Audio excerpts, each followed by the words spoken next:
informasi untuk menaikkan BBM ini adalah kebohongan. Artinya tidak beneran.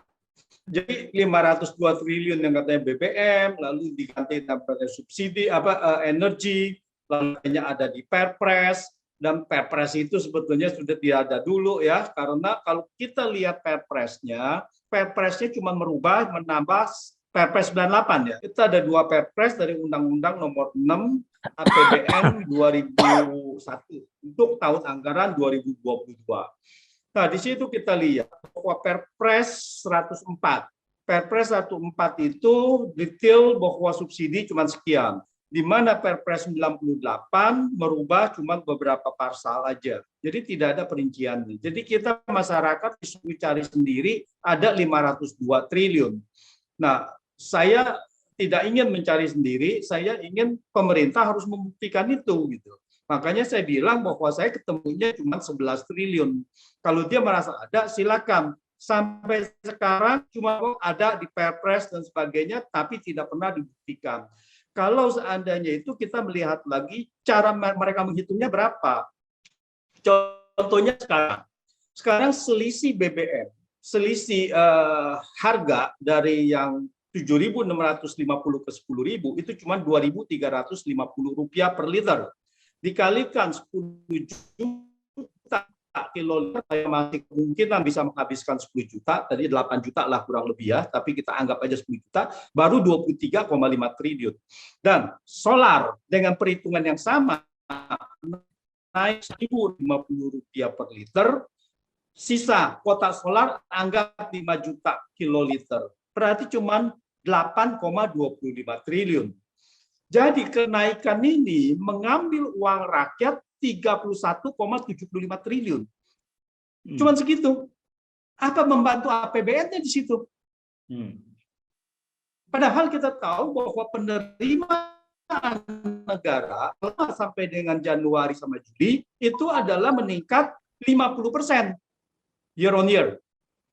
Meningkat 509 triliun. Itu kan peningkatan atas harga komoditas. Kenapa ini tidak dikembalikan kepada rakyat? Kenapa rakyat harus dibebankan dengan harga segitu gitu, dengan harga petrol yang sisanya ini 31 triliun saja kalau kita melihat dari 4 bulan ini. Nah, disinilah yang saya merasa ada sangat tidak adil. Jadi kalau kita lihat bagi mungkin APBN segitu enggak masalah, tapi kalau kita lihat saya ada beberapa komunikasi dengan nelayan-nelayan, bagi mereka itu sangat berat kalau dengan harganya kenaik 30% gitu. Lalu yang tadi Twitter saya, kenapa itu tidak diambil dari batu bara? Batu bara naik dari 14 miliar menjadi 26 miliar. Naik 12 miliar. Kenaikan harga karena kenaikan kuantitas cuma 2,9%. Jadi kenaikan ini adalah lebih dari hampir 100%. Ini adalah harga murni kenaikan harga. Kenapa tidak ada pajak ekspor? Kenapa tidak ada pajak yang untuk dikembalikan kepada rakyat sebagai ketahanan ekonomi rakyat? Ini yang mestinya diambil gitu. Ini sangat tidak benar sekali. Jadi saya melihat bahwa justification untuk ke situ sama sekali tidak ada. Dampaknya apa? Dampak nomor 2 bahwa tentu saja kita bisa inflasi dan sebagainya, tetapi sebagai alasan yang sangat fundamental bahwa ini salah. Kebijakan ini salah, kebijakan ini tidak boleh diteruskan. Karena informasi tidak ada, lalu kemudian ada sumber-sumber lain yang bisa diambil, sumber dari batu bara, 31 triliun cuma 2 miliar. Kenaikan batu bara ekspor saja itu 12 miliar. Jadi 26 miliar ekspor batu bara. Kalau ada pajak ekspornya cuma 10% aja sudah 2,6 miliar. Jadi alasan APBN akan jebol dan sebagainya ini adalah alasan yang sangat tidak benar.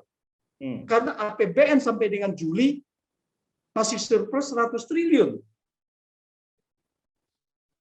Sampai dengan Juli 100 triliun. Karena kenaikan 500 triliun itu ada pendapatan. Lalu dia bilang ya karena ini belum dihitung dana kompensasinya.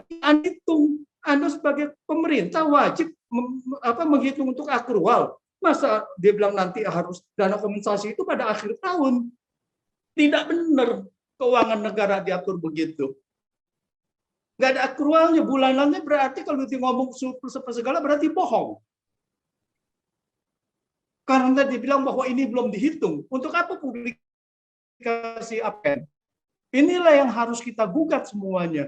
Bahwa kebenaran ini yang harus kita tuntut, ini adalah hak rakyat. Saya rasa begitu, Bung Nur Hidayat. Terima kasih Pak Antoni. Jadi sebenarnya 502 ini tidak ada satu dalil ya, atau satu pijakan legalnya lah begitu untuk mengatakan gitu. Jadi sebetulnya narasi yang mendukung bahwa kenaikan itu menjadi perlu ini kan jadi runtuh begitu ya Pak Antoni.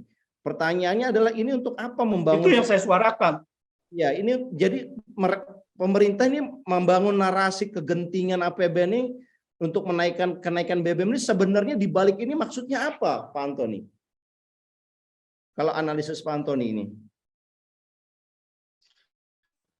Ya kalau lihat, setelah kita melihat angkanya pun tidak besar, 31 triliun. Jadi kalau untuk apapun, untuk IKN, untuk apapun itu tidak masuk akal gitu. Jadi karena apa? Karena defisitnya kita masih plus 100 triliun. APBN boleh defisit 600 triliun. Masih 4,85% menurut kita punya APBN itu. Jadi ini tidak masuk akal. Jadi saya juga tidak mengerti motifnya apa. Apa benar motifnya cuma mau menyakiti rakyat? Kan nggak benar kalau kita lihat begitu. Tapi nggak ada kesimpulan yang lain.